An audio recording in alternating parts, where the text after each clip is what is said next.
بالله العلي العظيم. أعوذ بالله من الشيطان اللعين الرجيم. بسم الله الرحمن الرحيم. الحمد لله الذي هدانا لهذا وما كنا لنهتدي لولا أن هدانا الله.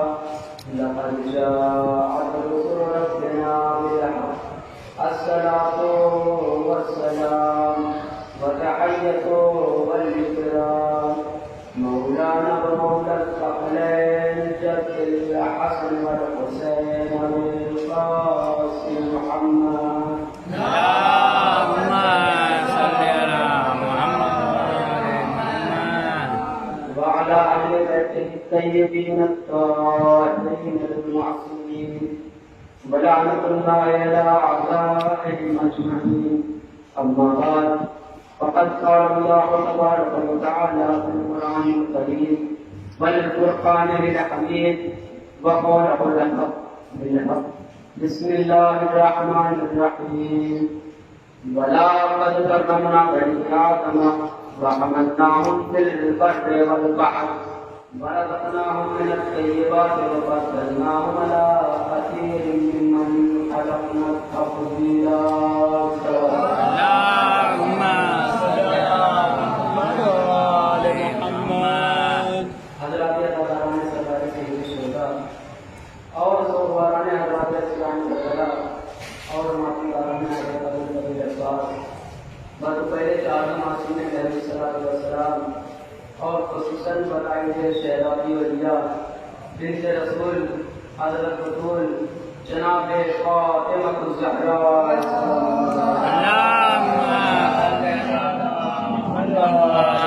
محمد.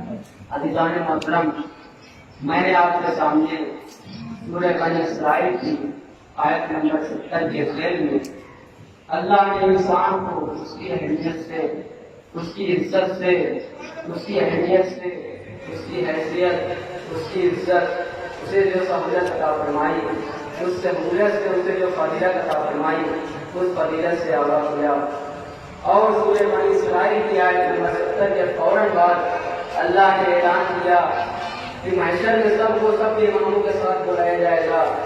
یعنی ذکر انسان کے فوراً بعد امام کا ذکر اس بات کا پیغام ہے کہ یہ جو تم کو عزت دی گئی ہے، یہ جو تمہیں فضیلت دی گئی ہے، یہ جو تمہیں اشرف مخلوق بنایا گیا ہے، یہ جو تمہیں صاحب عقل بنایا گیا ہے، یہ جو تمہارے مختصر سے جسم کو نباتات و جمادات و حیوانات پر فوقیت عطا کی گئی ہے، تو تم اپنی قدر کرو اور اپنے آپ کو سمجھو اور اپنی عزت کے بارے میں سوچو. اس لیے کہ یہ عزت ہم نے تمہیں عطا کی ہے. اب یہ عزت باقی کیسے رہے؟ تو بقائے عزت کا ذریعہ دامن امام. اگر چاہتے ہو کہ تمہاری یہ عزت باقی رہے تو بقائے عزت کا ذریعہ دامن امام ہے. اگر چاہتے ہو کہ تمہاری عزت باقی رہے تو اس عزت انسانی کا تعلق یہ ہے، اس عزت انسانی کا تقاضا یہ ہے کہ تم ایک ایسے امام کا انتخاب کرو کہ جو تمہیں محشر میں بھی عزت دلوائے. تم طے کرو کہ تمہارا امام کیسا ہونا چاہیے. جب تم اتنے صاحب اختیار ہو، ہم نے تمہیں اتنا باعزت بنایا، تو تم سوچو کہ تمہارا امام کیسا ہونا چاہیے. صلوات علی محمد و آل اللهم صل على محمد وآل محمد. عزیزو، امامت کا تعلق صرف شریعت سے نہیں ہے، صرف عبادت سے نہیں ہے، بلکہ امام کا تعلق انسان کی عزت سے. صرف شریعت سے نہیں، صرف عبادت سے نہیں، شریعت بھی امام ہی کے ذریعے سے ہے، عبادت کے طریقے بھی امام ہی سکھائے گا، لیکن انسان کی عزت کا بڑا گہرا تعلق امام سے ہے. اس لیے کہ ایسا انسان جسے اشرف مخلوق بنایا گیا، جسے صاحب عقل بنایا گیا، اب اگر ایسے انسان کا امام منصوص من اللہ نہیں ہوگا، اگر ایسے انسان کا امام عالم علم لدنی نہیں ہوگا، اگر ایسے انسان کا امام خطیب منبر سرونی نہیں ہوگا، اگر ایسے انسان کا امام موجز نما نہیں ہوگا، اگر ایسے انسان کا امام مشکل کشا نہیں ہوگا، اگر ایسے انسان کا امام کل ایمان نہیں ہوگا، اگر ایسے انسان کا امام مرد میدان نہیں ہوگا، اگر ایسے انسان کا امام ساتھی کوثر نہیں ہوگا، اگر ایسے انسان کا امام فاتح خیبر نہیں ہوگا تو یہ امام کی عظمت پہ اثر نہیں پڑے گا، انسان کی عزت پہ اثر پڑے گا۔ یہ سوال ہے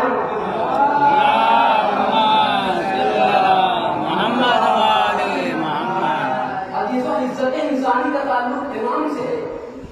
اب اگر اس کا امام معصوم نہ ہوگا تو یہ انسان کی انسلٹ اور انسان کی عزت کا سبب ہوگا۔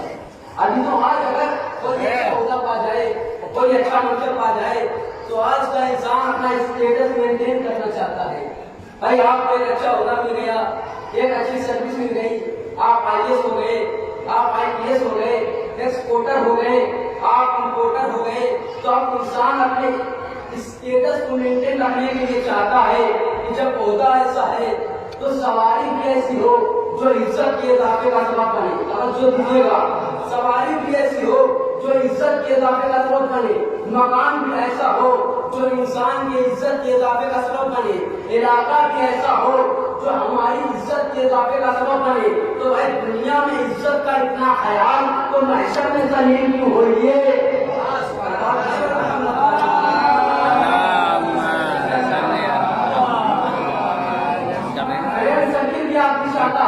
فرینڈ سرکل ایسا ہو جو عزت کا سبب بنے، مکان ایسا ہو جو عزت کا سبب بنے، علاقہ ایسا ہو جو عزت کا سبب بنے، کنوینس ایسا ہو جو عزت کا سبب بنے، تو امام بھی تو ایسا ہو جو عزت کا سبب بنے کہ معاشرے میں عزت باقی رہے کہ کس کے پیچھے آ رہا ہے۔ عزیزو، انسان کا امام سے بڑا گہرا ربط ہے۔ اسی لیے جب جناب ابراہیم کو یہ حکم دیا گیا کہ بسم اللہ الرحمن الرحیم انی جاعلک للناس اماما، کہ ہم نے آپ کو انسانوں کا امام بنایا۔ اب دیکھیے، اللہ نے جناب ابراہیم کو نبی بھی بنایا تھا، رسول بھی بنایا، معمار کعبہ بھی بنایا، مگر کسی عہدے کا ذکر اس وضاحت سے نہیں ہوا جس وضاحت سے عہدہ امامت کا ذکر ہوا کہ ہم نے آپ کو انسانوں کا امام بنایا۔ کیسے؟ امتحان کیا کلمات کے ذریعے، پھر امام بنایا، پھر امام بنایا۔ بھائی معمولی شخصیت نہیں ابراہیم، نبوت کی صلاحیت موجود، رسالت کی صلاحیت موجود، خلت کی صلاحیت موجود، مگر امتحان دے کے امام بنایا، سمجھایا۔ ابراہیم اس کی صلاحیت کی بنیاد پر امام نہیں بنے، ہم وہیں سے سمجھے کہ جب ابراہیم جیسا صلاحیت کی بنیاد پر نہ پایا تو کوئی صحابیت کی بنیاد پر محمد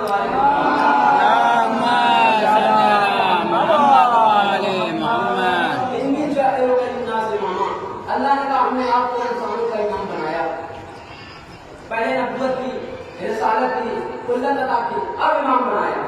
سمجھایا انسانوں کا امام کم سے کم ابراہیم جیسا ہونا چاہیے۔ اب کیسے ہیں ابراہیم؟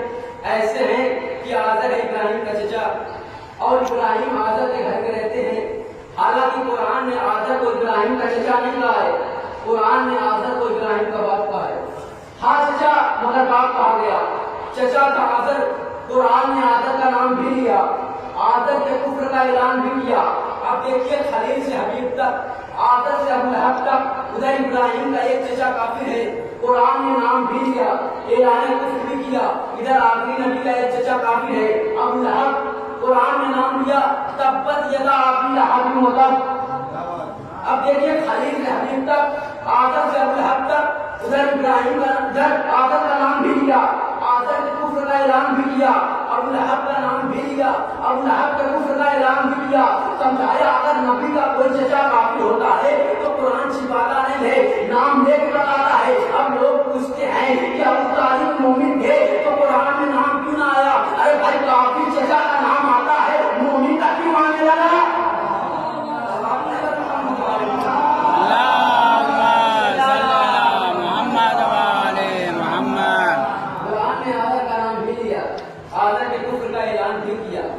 قرآن کا بھی مزاج ہے اور ہر شہید انسان کا بھی مزاج ہے۔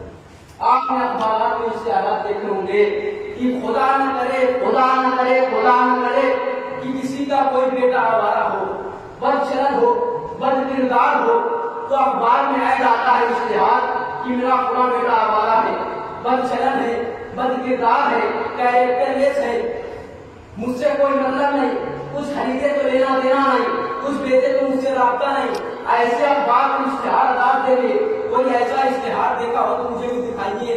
کہ کسی بات میں یہ اجتہاد کیا ہو کہ میرا فلاں بیٹا بڑا نیک ہے، نماز چھوڑتا نہیں، روزہ توڑتا نہیں، جھوٹ بولتا نہیں، گناہ کرتا نہیں، کوئی ایک عیب دیتا ہے، ایک اجتہاد کہاں نہیں دیتا ہے؟ کیوں؟ قبر شریف گھرانے اپنی شرافت کا ڈھنڈورا نہیں پیٹتے۔ توجہ، کوئی خبیث نکل جائے تو خباثت کا اعلان ہو جاتا ہے، تو کلے ایمان کا گھرانا ایمان کا ڈھنڈورا نہیں پیٹتا۔ ایک کافر نکلا تو پورا آ گیا۔ سوال ہے محمد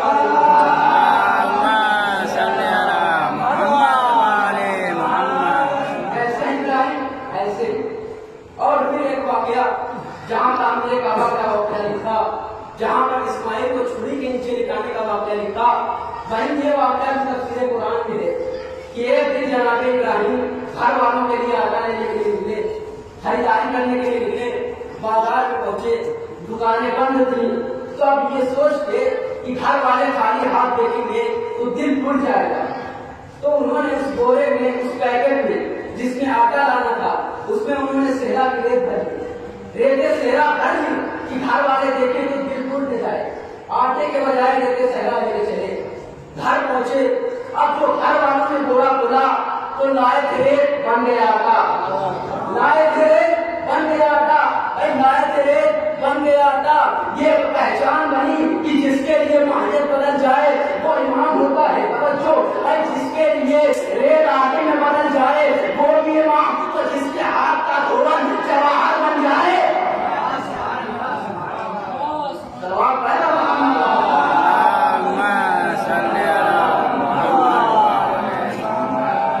امامت کی پہچان ہے ماہیت کا بدل جانا، ماہیت کا بدلنا، ہو کچھ ہو جائے کچھ کا کچھ ہو جانا، ریت کا آٹے میں بدل جانا، پانی کا چوتھے امام کے لیے جواہرات میں بدل جانا، یہ طریقے امامت۔ اب جہاں جہاں امامت ہوگی وہاں یہ معجزہ ہوگا۔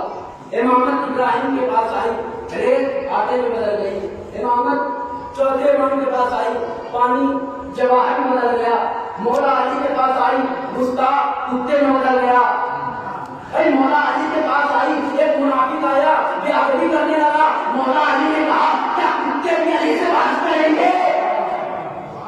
صحابہ مجمع نے دیکھا کہ بولتا ہوا آیا تھا، بھاگتا ہوا چلا گیا، مولا علی کے پاس آئی، گستاخ جانور میں بدل گیا، امام حسن کے پاس آئی، مرد عورت میں بدل گیا، کیا کہنا میرے حسین کے، امامت حسین کے پاس آئی، حور علیہ السلام۔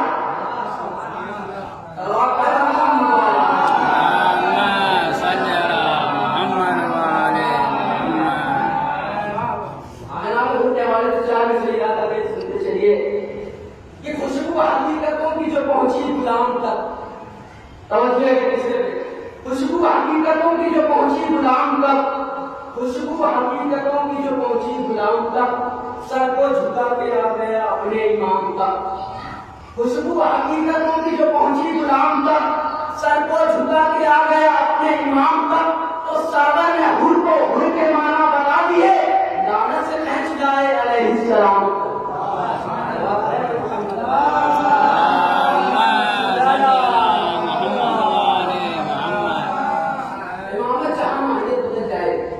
زمانہ بدلے گا، ماحول بدلے گا، ذہن بدلیں گے، لیکن امامت کی شرط نہیں بدلے گی۔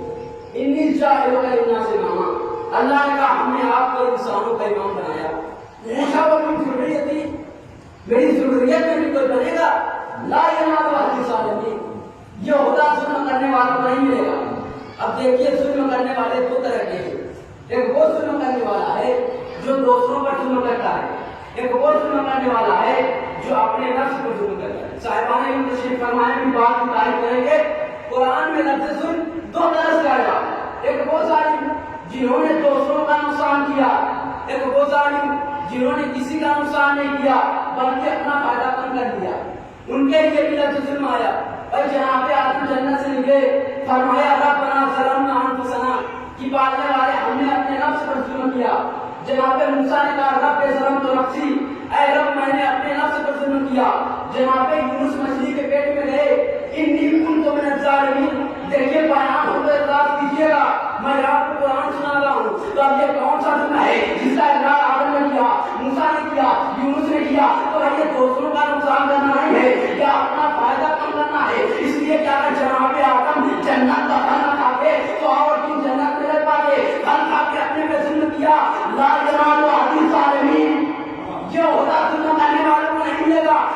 آدمی تو آدمی آدم کی فہرست میں نہیں آتے، آدمی تو آدمی آدم کی فہرست میں نہیں آتے، امامت وہ ہے کہ آدم کا گزر نہیں۔ ارے بھائی جو جنت کا گیہوں کھائے جب وہ امام نہیں ہو سکتا تو سب آگے پھر چل رہا ہے۔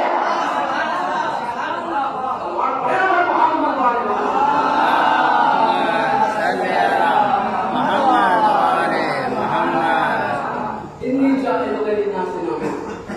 اللہ نے کہا کہ ہم آپ کو انسانوں کا امام بنا رہے ہیں۔ پوچھا کوئی ضروری تھی میری اولاد میں بھی کوئی بنے گا امام؟ اچھا آپ دیکھیے وہاں ابراہیم نے ساری اولادوں کے لیے دعا مانگی، اللہ نے شرط لگا دی لا ینال عہد الظالمین کہ یہ اولاد ظلم کرنے والوں کو نہیں ملے گا۔ اب سورہ احقاف 15ویں آیت مولا حسین کی دعا موجود ہے، وَأَصْلِحْ لِي فِي ذُرِّيَّتِي۔ مولا حسین نے کہا کہ میری اولاد میں سے اصلاح کرنے والے قرار دے، یعنی امام۔ انہوں نے کہا وَمِن ذُرِّيَّتِي، مولا حسین نے کہا وَأَصْلِحْ لِي فِي ذُرِّيَّتِي۔ اب چھٹے امام جعفر صادق علیہ السلام صلی علی محمد وعلی محمد نے فرمایا کہ مولا حسین نے جو دعا کی وَأَصْلِحْ لِي فِي ذُرِّيَّتِي، اس کا مطلب ہے کہ میری اولاد میں سے امام قرار دے۔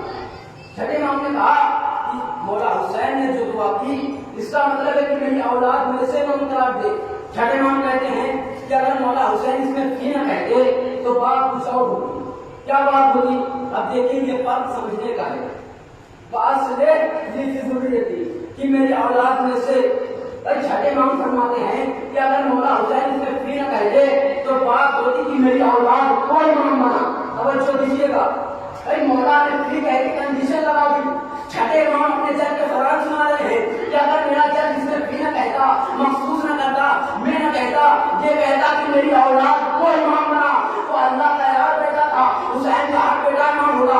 امام نے فرمایا کہ اللہ مولا حسین کے ہر اولاد کو امام بنا تھا، علی اکبر بھی امام ہوتے، علی اصغر بھی امام ہوتے۔ آپ دیکھتے ہو ابراہیم جا رہے ہیں، اللہ تیار نہیں، ادھر اللہ تیار ہے۔ مولا حسین نے شرط لگا دی، امام نے فرمایا ان کا ہر بیٹا امام ہوگا، علی اکبر بھی امام ہوتے، علی اصغر بھی امام ہوتے۔ آپ دیکھتے ہو ابراہیم جا رہے ہیں، اللہ تیار نہیں، ادھر اللہ تیار، اللہ تیار ہے، مولا حسین تیار نہیں۔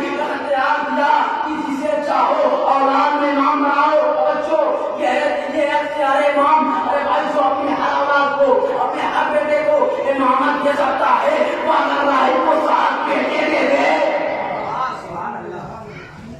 جسے اپنی ساری اولادوں میں تقسیم امامت کا اختیار ہو تو اگر راہی کو ساتھ بیٹے دے دے تو اس میں حیرت کیا بات ہے؟ اختیار امام سمجھایا، یہ ہوتا ہے امام۔ اگر مولا اس میں فی نہ کہتے تو ان کی ساری اولاد امام ہوتی۔ امامت کی فہرست کو مولا حسین نے 12 سے زیادہ پڑھنے نہ دیا۔ کیوں؟ اے مولا ساری اولاد کو امام بنا دو۔ آواز دیں گے کہ جب 12 سے کام چل رہا تو سب کو بنا کے کیا کروں؟ یہ ہوتا ہے امام کے لیے۔ اگر انسان اپنی عزت میں اضافہ چاہتا ہے تو ایسے کوئی امام نہیں، امام ایسا امام ہوتا ہے کہ آپ روزے پہ جا کے دیکھ لیجیے مولا حسین کے امام کی شان یہ ہے کہ نماز قبر امام کے آگے نہیں ہو۔ صاحبان علم تشریف فرمائے تائید کریں گے، نماز قبر امام کے آگے نہیں ہو۔ گفتگو کو آسان رکھو، نماز قبر امام کے آگے نہیں ہو۔ قبر کو آگے رکھیے، اپنے کو پیچھے رکھیے۔ توجہ، قبر کو آگے رکھیے، اپنے کو پیچھے رکھیے۔ اس کا مطلب امام قبر میں بھی امام ہوتا ہے، امام قبر میں بھی امام ہے۔ یہ مسلح کا پیچھا ہونا بتا رہا ہے کہ یہ دفن ہوئے ہیں، دبے نہیں، قتل ہوئے ہیں، مارے نہیں۔ سلوات پڑھیں محمد صلی علی محمد وعلی امام قبر میں بھی امام ہوتا ہے۔ امام وہ ہے جسے موت نہیں آتی، امام کبھی مرتا نہیں ہے۔ ارے امام تو امام، جو ایسے وہ امام منظر اس کا رتبہ دیکھیے وہ کیسا ہو جاتا ہے۔ اب میں آپ کو رسول کی ایک حدیث سناتا ہوں۔ رسول نے فرمایا سنو، نیند موت کی بہن ہے، دو بہنیں ہیں، ایک کا نام ہے موت، ایک کا نام ہے نیند۔ یہ ٹمپریری موت ہوتی ہے، نیند بھی ٹمپریری موت ہے اور موت بھی پرماننٹ نیند ہے۔ نیند ٹمپریری موت، موت پرماننٹ نیند۔ اچھا نیند ایسی چیز ہے کہ بہت سی چیزیں کو چھوڑ دیتی ہے، جس میں سے ایک نیند ہے۔ آپ نے وضو کیا، نیند آئی وضو ٹوٹ گیا مگر ہر نیند سے وضو نہیں ٹوٹتا بھائی میں نے وضو کیا جھپکی آئی آپ نے کہا کیا سو گئے میں نے کہا جی نہیں وضو نہیں ٹوٹا بھائی میں آپ کو مسئلہ شریعت سنا رہا ہوں لوگ فضائل سے فضائل میں بتا کے میں آپ کو مسائل سے فضائل سنا رہا ہوں بھائی نیند جب مستقل ہو جائے تب وضو ٹوٹتا ہے نیند مستقل کب ہوتی ہے خالی آنکھ بند کرنے کا نام نہیں ہے جب کان میں آواز آنا بند ہو جائے آنکھ بند ہونے کے ساتھ آدمی کو پکارا جائے سن نہ پائے یہ نیند اب ٹوٹنے کا وضو نیند مستقل ہو جائے نیند مستقل تب ہوتی ہے جب کان میں آواز آنا بند ہو جائے ارے بھائی امام کو امام جو ایسے کوئی امام مان لے اس کا رکا دیجیے نیند کسے کہتے ہیں جب کان میں آواز آنا بند ہو جائے جب کان میں آواز نہ آئے سنایا جائے سن نہ پائے سنایا جائے سن نہ پائے اسے کہتے ہیں نیند اور محب امام کو قبر میں جھانک کے دیکھو نکایا گیا وعدہ ہلایا گیا سناؤ سمجھ سناؤ سمجھ سناؤ سمجھ ارے محب امام کو وعدہ ہلا کے تلقین سنا کے بتایا جا رہا ہے کہ دیکھو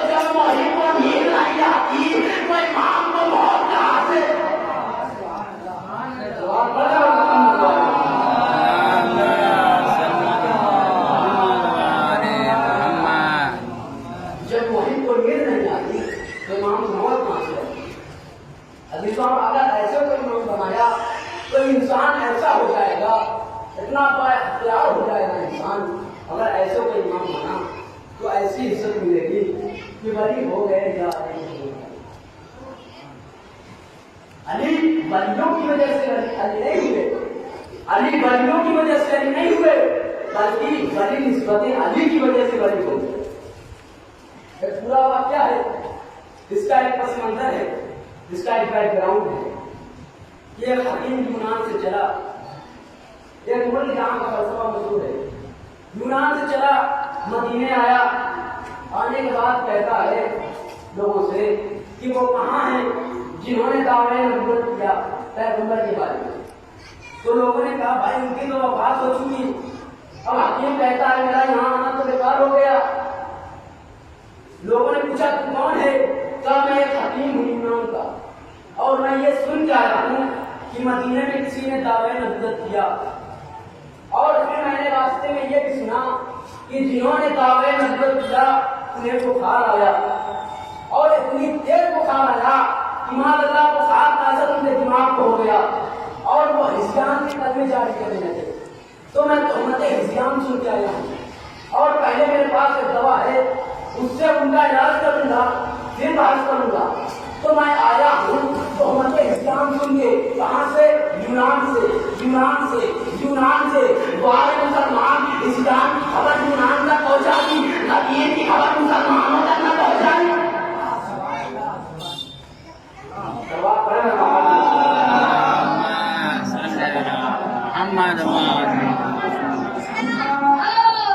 اچھا وہ آیا کہاں ہے تو لوگوں نے کہا وہ تو دنیا سے جا چکے وہ کیوں آیا ہے کہا میں ایک دوا لے کے آیا ہوں میں اس کے علاج کروں گا پھر بحث کروں گا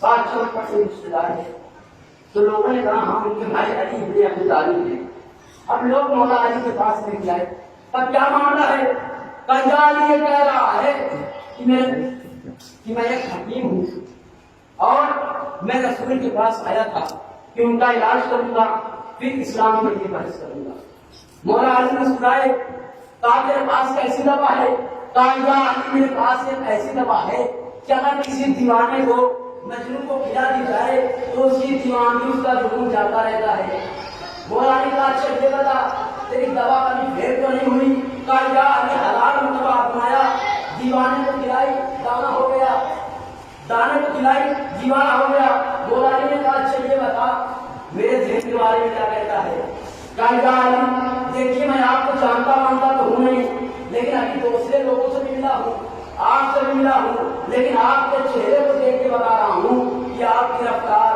آپ کی گفتار آپ کے رخسار آپ کی زمین آپ کے آبرو آپ کے روح مبارک بتا رہے ہیں کہ آپ کے جیسا کوئی صحیح نہیں اب مولا علی نے اچھا یہ بتا تیری دوا کیا کہہ رہی ہے کہا علی میری دوا کہہ رہی ہے کہ اگر دیوانہ کھائے گا